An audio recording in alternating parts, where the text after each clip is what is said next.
এটা ছাড়িয়েই গেলাম, এই লাইটিংটা তখনই হলো এরকম একটা অদ্ভুত লাইটিং মাঝখানে থাকবে কেন? হ্যাঁ, তো তুই কি বললি? এটাই তো দুর্গার পরে পুজোর লাইটিং। ও বলতে পারছিল না, ওই জন্য এতক্ষণ পর কনফার্ম হলো। আমি শুনিও নি, আমি তোর কাছে ফার্স্ট টাইম শুনলাম। কি চকচক করছিস তুই রে? গ্ল্যামার গ্ল্যামার, পয়সার গ্ল্যামার না, বল সোনার ডাস্ট লেগে গেলাম। দারুণ ওয়েলকাম, পুরো মনে হচ্ছে দুর্গাপূজার প্যান্ডেল। ওটা ভীম ভীম ভীম, সেটা কি কষ্ট করে গিয়ে পড়েছে। এই দেখ ডোরেমন, নোবিতা, আমার সবথেকে ফেভারিট কার্টুন শিজুকা।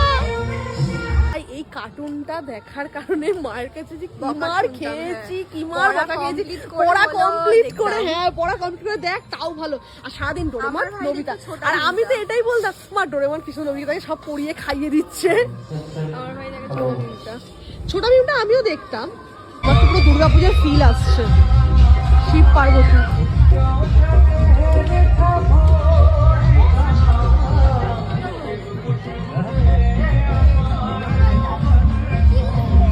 এই প্যান্ডেলটা একটু ছোট, অনেকটাই ছোট ওটার তুলনায়।